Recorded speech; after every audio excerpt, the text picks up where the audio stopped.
Hi everyone, Stuart here. Just a quick apology for a slight dip in audio quality in this podcast. We were displaced from our preferred recording studio and had to work in somewhere with not the best acoustics. But we hope that you managed to enjoy it anyway. Thank you very much.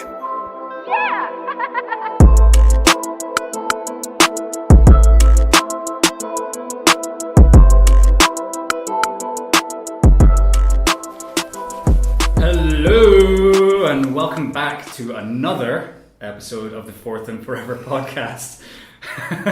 Sorry for that introduction, Darren. I'm paining you already, but we made it. Episode 2. People actually want us to come back and say stuff. That's actually a lie. I don't know whether or not they want us to come back and say stuff, but We got like 2 comments saying that we should come back. Yeah, that's good enough for me. That's enough to keep talking about the NFL. Yeah, absolutely. As long as someone says hi to me on the street, I'll be like, oh, cool, you want me to keep going with this podcast? Yeah, you got it, mate. No problem.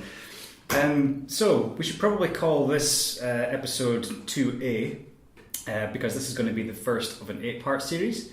Right into a series, of course. Really almost feels like a real podcast, Dan? Yeah. On the draft needs for each NFL team. So we're going to try and keep this about 5 minutes per team. So that's 20 minutes per division.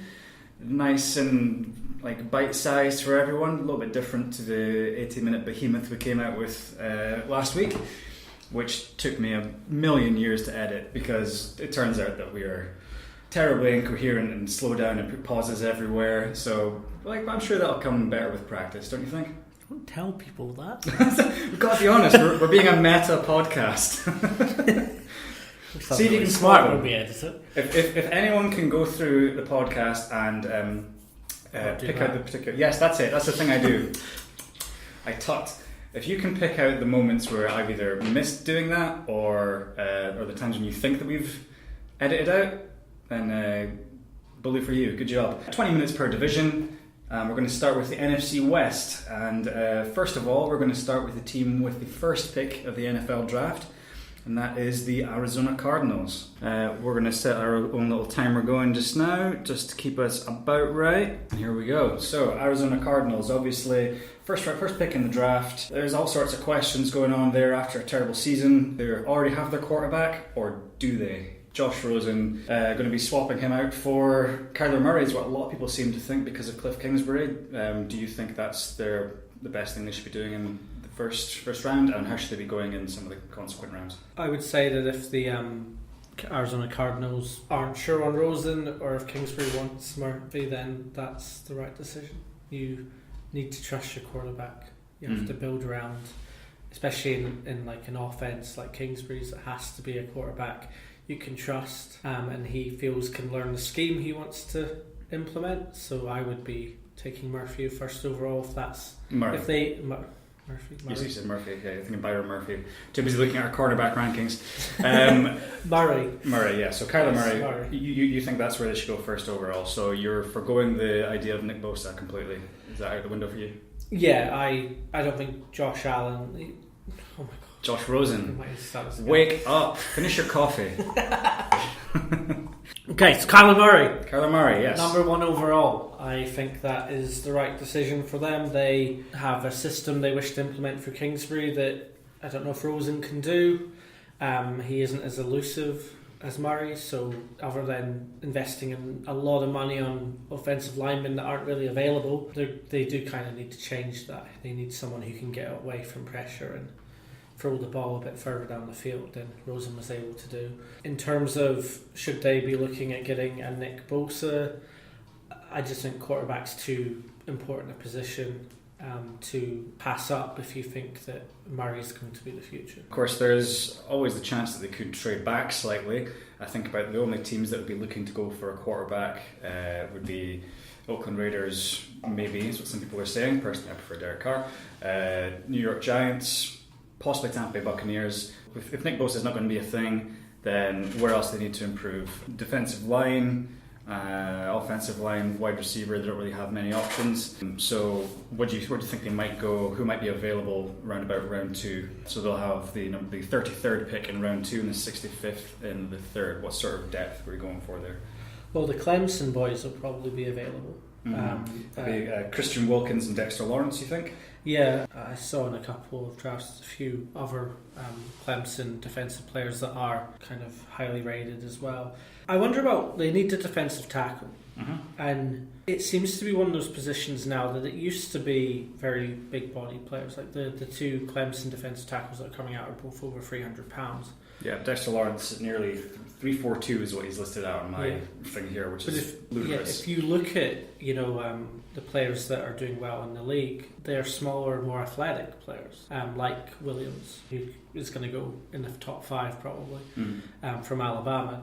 I don't know if you're going to pick the quarterback and you're not going to have a top 10 pick on a defensive player, I don't know if it's worth taking one of these guys in the second round and maybe saving that pick for a wide receiver or a skill player to help Murray. There's a couple of offensive linemen from Oklahoma that are quite highly rated. Maybe do what the Colts did and bring in one of his mates to help him get the system a bit quicker. Yeah, well, there's every chance that it could potentially still have Marquise Brown, his Oklahoma wide receiver, still there, come 33rd. We've got him number 27 ranked on our board at the moment. I reckon you probably still get better value at other positions, so there may well still be quite a lot of good, like half-decent offensive linemen out there. You might get someone like Greg Little from Ole Miss, 6'5", 310 pounds, still pretty athletic for his size. And then if you're going back even further, it just kind of depends on how things have panned out. But yeah, I can see them working on that offensive side of the ball because it's the sort of Kingsbury domain. Yeah. But also going forward, offense looks to be more important than defense in the NFL right now. Like as a lot of people were saying last year, there was no such thing as a top 5 defense. There was just the slightly above average defense that there was available. So offense has been seen as a premium. Yeah, I just see defensive tackle and edge, which are probably their highest positions. They're just such skilled positions and such important positions that you would be taking a project as you start getting down to the second and third round, especially with such a defensive heavy draft. Yeah. So unless they were to trade up to get a defensive tackle or an edge, I don't see the reasoning by getting one in the first 4 rounds. I just think depending on other positions that are stronger. Yeah, depending on who's out there, there's every opportunity they could get one on offense with Kyler Murray with their first pick, and then there'll still be more likely to be the defensive-minded players at the top of the second. Maybe even sliding down into the third, you might still manage to get some of these guys because, like you say, it is really, really deep on defense. So, yep, that's us for Arizona. Moving on next, we've got the Los Angeles Rams. From what I can glean so far, I would say that their primary place they want to be looking at is cornerback and linebacker, possibly into, I would say they could always do with putting someone else on the offensive line, but you could say that about any team. There's always room for another offensive lineman. Where do you see the Los Angeles Rams going with the 31st pick? If it was pick, me, and I'm not a Super Bowl contending GM, but I would be trading that pick. I'd be doing a Patriots, try and get into the second round and maybe get a couple more picks for next year or later this year.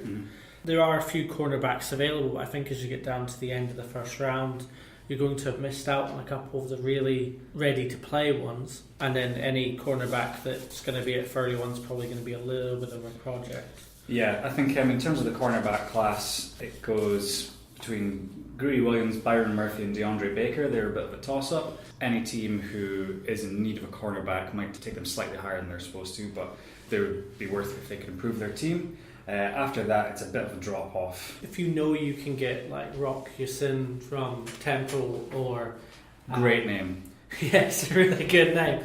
Or Trayvon Mullen from Clemson, a pro scheme in like the late third round. Why use that pick when there's going to be so many teams that are looking for maybe overpay for a quarterback at 31? So like a Drew Lock might still be available. A team might come in for him at 31, kind of like the Ravens did with Lamar, and they're going to have offers that for that 31st pick, especially if there's still those quarterbacks on the boards. I don't see there's not a massive need for them. They can pick up a cornerback in free agency or in a trade if they miss out on who they want. I reckon they'll listen to trades, but it just depends. If there's someone there who's fallen down the draft boards, they may as well take a leap on them. It could always be a case of we'll take the best person available at any position. Like there's a few guys who might just drop because of things that have happened in the pro day or off the field. I don't think players like Ed Oliver is going to fall that low. Montez Sweat has had a couple of things come up in terms of his health, but those are very, very high graded players who couldn't possibly fall that far, surely. The other position that we thought they might look at is linebacker, but again, that depends because that's the other position group which is particularly low in this draft. For a defensive draft, there's not really much in the way of linebackers that we would rate particularly highly. Devin White out of LSU, but he's probably going to be a top 10 player. And then just below him is the other Devin Bush out of Michigan. But then after that, there's a bit of a drop-off to the likes of Mac Wilson of Alabama. In terms of impact players at linebacker, at the moment, not really much going on. If one of those guys is not available, I can't see them reaching for Mac Wilson unless he's available by the time it gets to their pick in the second round. Yeah, hard to really glean where they go with that. I just can't see them spending that pick if they don't really need to. Well, they're so rich at so many positions. I think a lot of people would put them down as having the best starting roster in the NFL right now, apart from maybe perhaps the Chiefs, who they might be about to lose another wide receiver. Who knows? So depth and aging players. They might want to bring in people to sit behind, like Andrew Whitworth on the line. Yeah, I don't know. Like the Rams were a tough one. They've got a lot going on, a lot in their favour, and they'll pick up someone. I think. My theory is players best player available, as long as it's not quarterback, running back. Yeah, quarterback or running back. Really, anyone else who's there, I just say if they're good enough, take it. The Rams do seem like the kind of team that are going to pick one of these alliance linebackers and try to get them through training camp and see if they work. If there are teams that want a quarterback still sitting and there's still quarterbacks on the board when the Rams are picking, I just can't see them actually using that pick. They can probably get a second round pick and a couple of thirds if they really wanted to, for people trying to trade up to get into the first round. Yeah, it'll be an interesting one, but as long as their offensive line stays healthy and Jared Goff's accurate, then they're going to be a contender again next year. So they don't really need to spend a lot of this. An awful lot of that relies on the head coach and whether or not he's been found out or not, as some people were trying to say towards the end of last season. But I guess we'll get into a discussion on that a little bit later on. History is defined by young princes going against kings and losing. So I think losing to Belichick in the Super Bowl is not too big an issue, but it's how he rebounds from it. It'll be interesting to see. Only a matter of time before someone else takes the throne there. The next one we have on our list is the San Francisco 49ers, who are picking second overall. Basically, cornerback, safety, wide receiver, everything. They could do with building on that O-line as well. Linebackers, although they've just spent money on Quan Alexander. Yeah, where do you see them going with the second overall pick? Because we've not really seen much talk about what they might go for, as people seem to be so focused on what the Arizona Cardinals are going to do with Kyler Murray.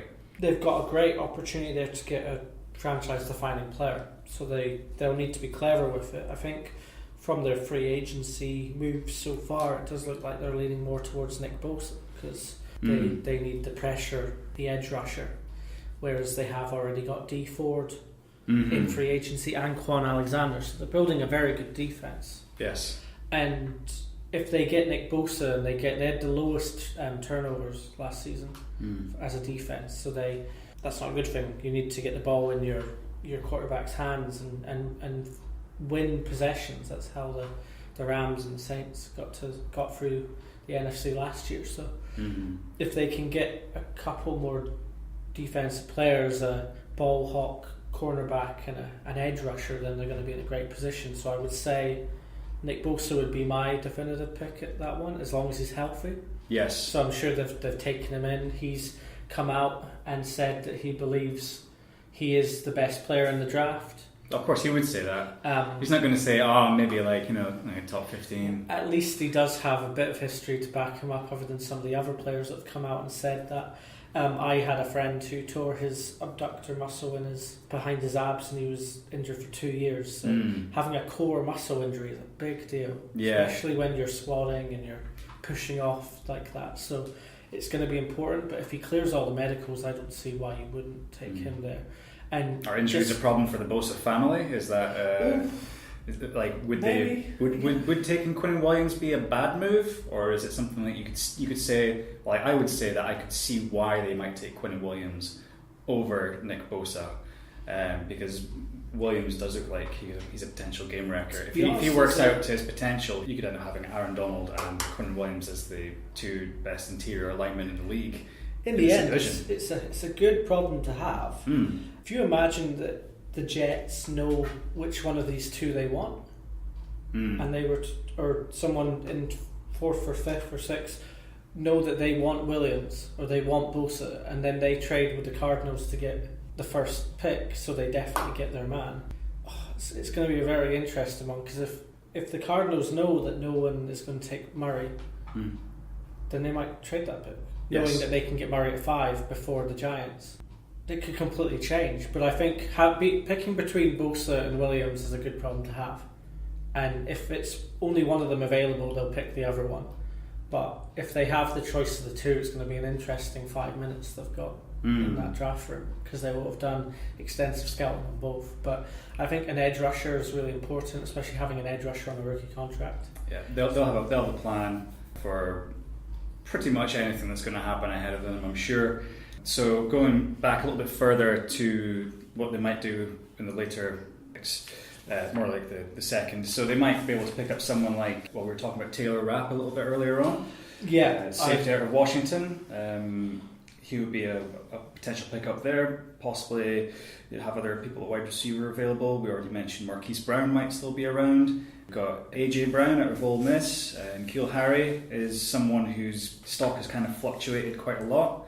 Around about there. Where would you see them going with their second and third picks, maybe? Well, in Garoppolo, I was listening to Kevin Clark talk about how in paying Garoppolo $41 million last year, which was a lot of money to pay someone for 41 million. They have. Let's pay someone for how many snaps? It was like 30 or something. He got injured after 5 snaps in the second game. Sad. But in having that, they've now got Garoppolo on a very manageable deal.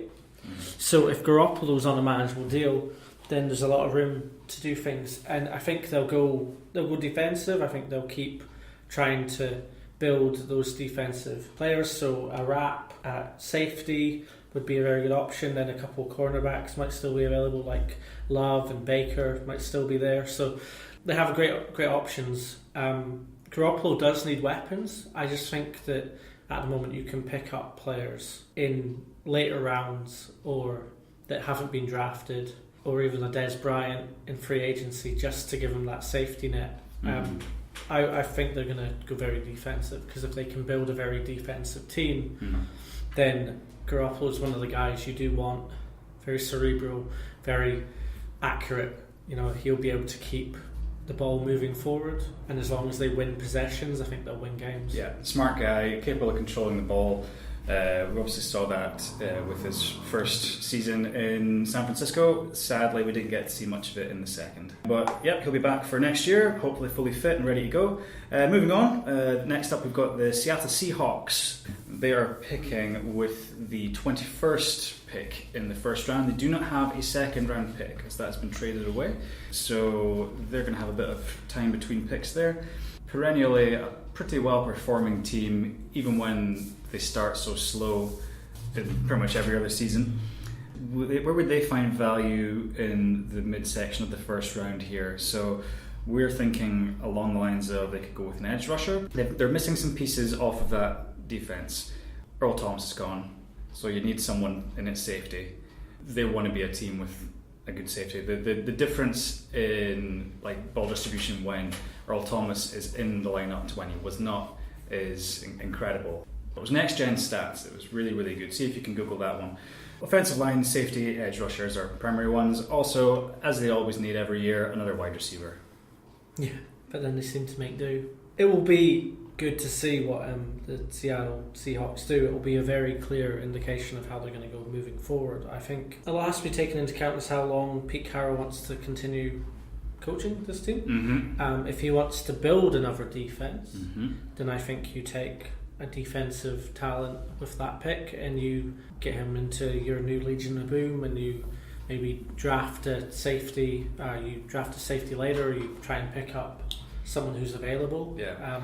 I don't see much in the way of elite safeties in this draft, though. So unless they're going to be trading around picks, you're probably not going to get a Taylor Rapp or Nasir Adderley, Deontay Thompson in the third rounds. Yeah, you might get lucky. Maybe Jonathan Abram out of Mississippi, but it's kind of a reach. So where would be the best value about mid rounds there? You probably maybe be looking to get an edge rusher. You might be able to get someone like Brian Burns out of Florida State.